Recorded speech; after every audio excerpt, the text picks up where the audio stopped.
Hey, y'all, it's Krystal Hunsucker. Happy Magnanimous Monday. Welcome to your $1 million message and my very last Magnanimous $1 million call for the year of 2020. Gosh, I can't even believe it. And what I can't even believe even more is that next week will officially be our 10-year, it's crazy, our 10-year $1 million message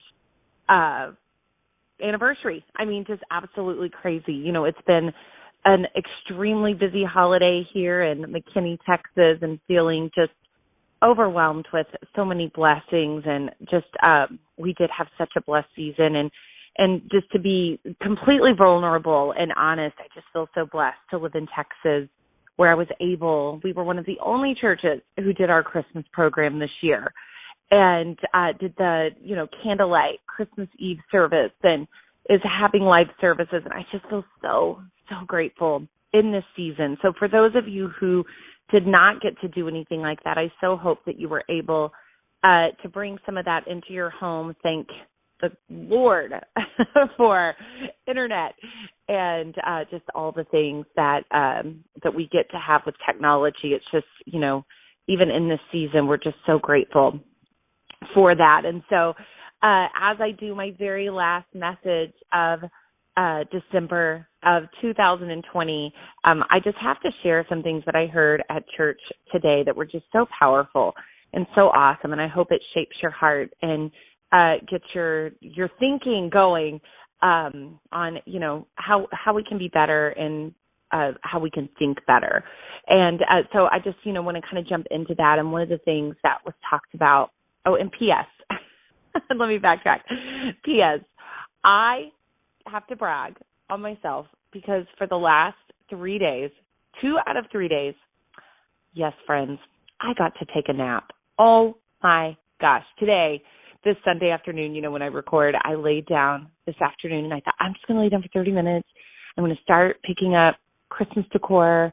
I'm going to record my call. I'm going to get all these things done before my kids wake up. And you guys, I fell asleep hard. Whew. Holiday hangover, right? Okay. So let me talk a little bit about this. So as we close up just this Christmas season, because Christmas was only a couple of days ago, and I hope it was blessed. We had so much fun. Oh, having the kids these ages that I have are so much fun. But, we have this whole picture of the birth of Jesus, and we think of the nativity scene, and, we just don't really humanize them that Mary was having a baby and that she had to ride or walk. We don't know. We assume she was riding a donkey, but she might have been walking 90 miles in her third trimester, like almost at the end of her pregnancy. She was very pregnant, and I have it willing to bet that when that angel came and told Mary she was blessed and highly favored, and there was just no way, because we're human, right? Mary was human. Joseph was human. And they had to say, why is all this so hard then? Oh, it's a gift from God. Then why am I so pregnant taking a 90-mile journey? Why, when we got to Joseph's family, was there no room for us in the house? We had to go with the animals. I mean, you have to let's just be real. They were human beings. They weren't Jesus, even though, Jesus was coming to earth and this angel has come. In our heads, I think we think that it was just all perfect and easy in this beautiful picture, but they were at the wrong place. They felt like they were at the wrong place. They felt like they were the wrong people. They felt like they were the wrong time. And I definitely believe they thought the wrong things were happening. How many of us can relate with this, where we feel like that? I'm the first to raise my hand that I feel like that God handed me a promise, that he handed me a dream. And then all of a sudden, something that was, quote, supposed to be a gift from God, all of a sudden I was asking, why is this so hard if you gave me this? What is happening, right? And we start questioning, is this from God? And I just can't help but wonder, did Mary and Joseph ask those questions? I mean, in their human hearts, in their human heads. They were not perfect, you guys. There's only one perfect person, and that was Jesus, and he was not born yet. Were they starting to question, is this even from God? Oh, should I just mic drop and hang up the phone? Was that enough of a call for today? I mean, I just really feel like, though, that this is so relatable. And I mean, I think it's like one of my favorite parts about being a believer and being a Christian is that as I dig into the Word and as I read and hear stories that I have read and heard a gazillion times over and over and over. And P.S., I wish you could have heard Boone tell. I asked him today, I said, what did you learn in church? He goes, oh, I don't remember. And I go, yes, you do. I mean, he's almost 5, you guys. And he goes, well, we learned about Mary. And anyways, it was so funny, you guys. He said, and this angel came and said, Mary, you're going to have a baby. And she went like this. And he put his little hands on his chest and goes, oh, like so happy. I'm pretty sure it did not go down like that. But, 4-year-olds. So with that said, I mean, how many things can we relate in our life when maybe not an angel came and told you were blessed and highly favored, but God did because it's in God's word. But we've totally asked ourselves, wait a minute, is this from God? Is this, why is this so hard? So I have 2 things. I want you to make 2 different lists, okay? And this is going to be really important. I want you to make 2 lists, and we may even throw in a third, but I'm not really going to talk about this part of the list today. But I want you to make columns on a piece of paper, and I want you to write down things you can't control, all the things you can control, and you can go ahead and, again, I'm not going to talk about this one, but you can go ahead and add to that next column, what do you worry about most? Oh, my friends, it's the struggle is real. And so when the day is said and done, if you make this list, I'm sure your list will look similar to mine. Someone you loved health, your own health. Of course, there are some things you can control with that, but sometimes you didn't ask to have cancer. You didn't ask to have whatever it is that you're walking through. I have on my list my mom's health. There is not one single thing I can control about my mom's health except praying for her. A job, that's the journey we're still in right now with my husband. Things I can't control is my husband's job or their lack of. This virus, the world, what people say on television, whatever it may be, these are things that I cannot control. Now, there are also things I can control, and I am going to assume that some things on your list that are on my list is my attitude, how I can react. I also put my time, my contribution. Those are just some things that I wrote down. So we can control ourselves is basically the bottom line. There are a whole lot of other balls in the air that you just cannot control, but we can control ourselves. We can control how we respond. We can control the way that we think. We can control our attitudes. We can control our actions. We can control what we do. And basically, just the whole gist of this is that your thoughts, your attitude, and your action, that is who you are. Because we're basically all made up almost, we have that 1% difference. We are made up almost exactly the same except for our thoughts, attitudes, and actions. And that is who makes you up. And, one of the things we teach a lot in our church is think, be, do. And that think plus be plus do equals have. And if you tend to be somebody who has negative thoughts, it's kind of like where you throw the ball is where the ball lands. Because if you have negative thoughts, that's probably going to equal a negative attitude. You're not going to see a lot of people who have negative thoughts have a positive attitude, or that have positive thoughts have a negative attitude. They usually go hand in hand, okay? And, when you are living in the middle of the circumstance, how many of us are living in the middle of a circumstance? I feel confident that every single person is raising their hand right now. And especially, too, as we come into the end of this year, end of this month, we just have a few days left. You are sitting in the middle. You're living in the middle of a circumstance. And it's honestly, let's just be real, it's hard to see the good thing that God is doing. And there are times where we have to make a decision to change a statement. Instead of saying, it's not my fault, it changes to, I'm not my fault. It's not my fault is a real statement about events. And this is what happens, is we begin to believe and act as if all the things that we aren't in control of are actually in control of us. I'm going to say it one more time because it really slapped me in the face today. We begin to believe and act as if all the things we aren't in control of are actually in control of us. And this is what happens, is that this thing that has caused me to have this issue, now it becomes who I am. And it also becomes a great case to others that we give to others. Well, this issue happened and now this is just who I am. We make that case to ourselves. We make that case to others.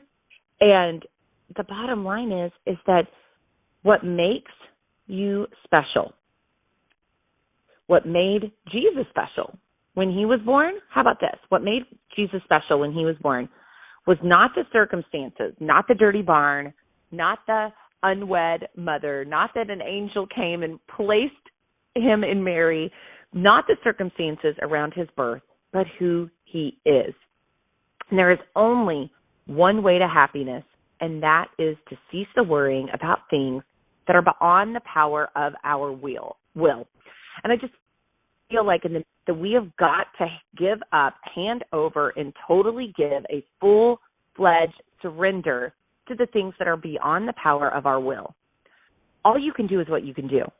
You cannot make everyone do what you want them to do, whether that be to wear a mask or not wear a mask, to take a vaccine or not take a vaccine. All these things are not going away, you guys. That's what I'm trying to say for now. But these are things that are beyond the power of our will. So we can focus on that we got to be with family with Christmas, or we didn't get to be with family for Christmas.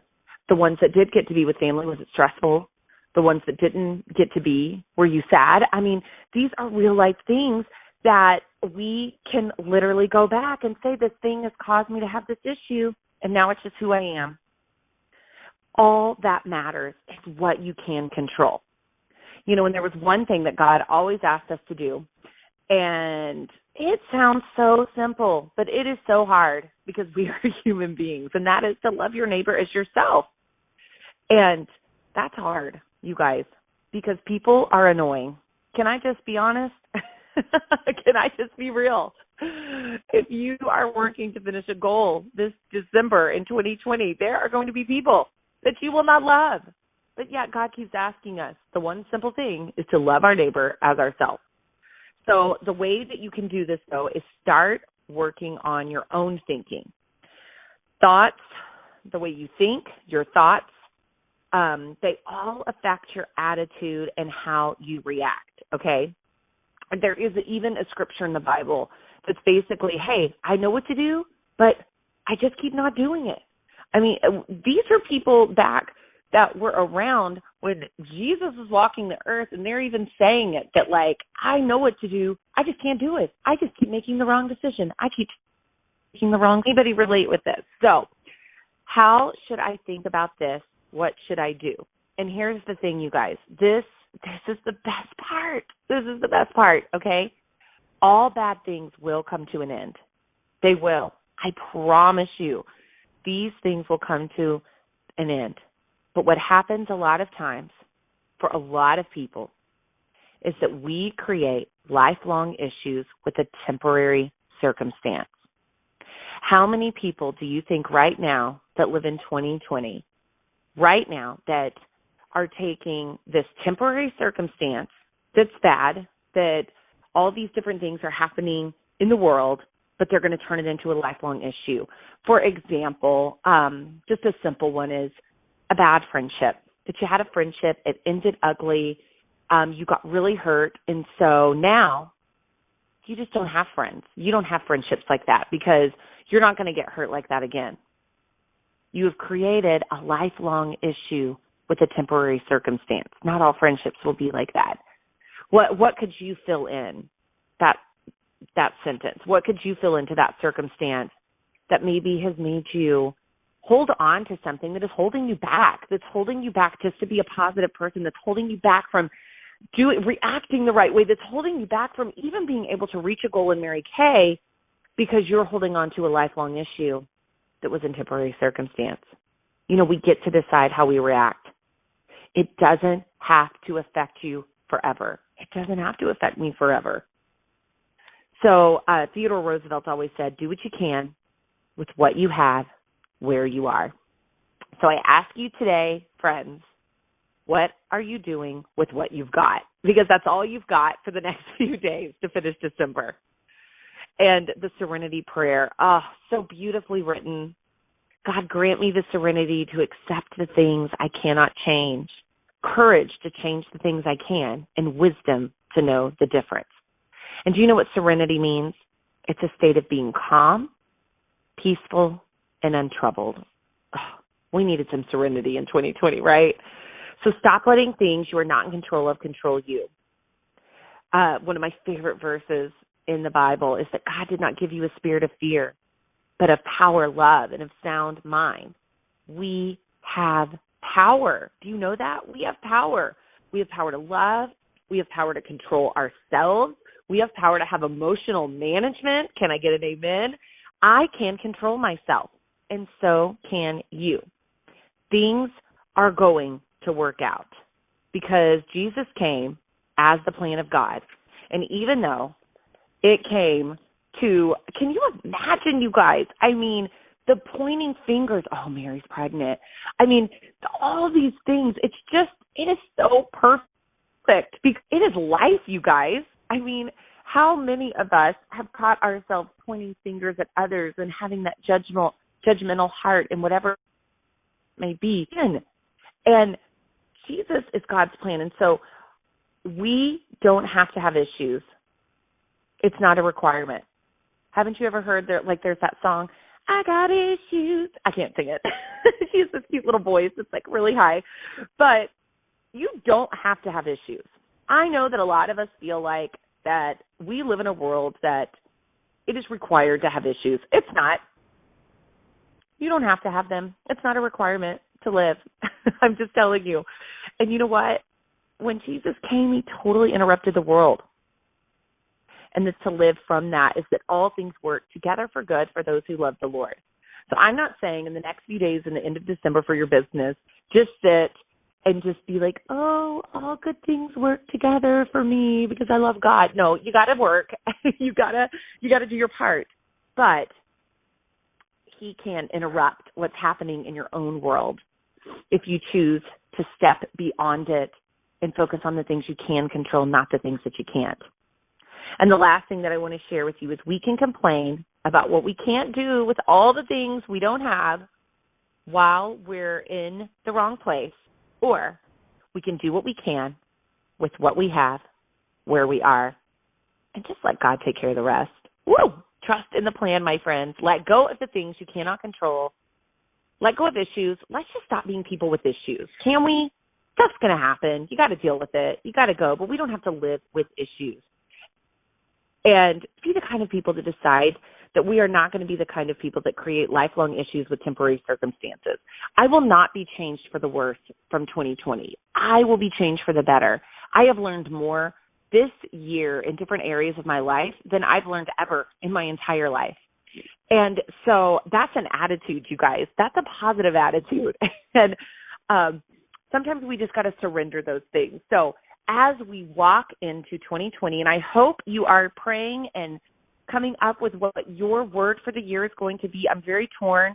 I have about 3 words written down. I haven't completely decided to which one that God's leading me to have this year. I know he will in the next week or so. But I just want to encourage you that you do have control, and you have control over yourself. And there is power in that. There is power in that to finish goals. There is power in that with the way that you live in your home. There is power in that for the legacy that you're leaving, whether it be in your family or for others that you're around. You've got the power. You've got it, you guys. You have it. Oh, I hope this encouraged you and inspired you. And I am so excited for 2021.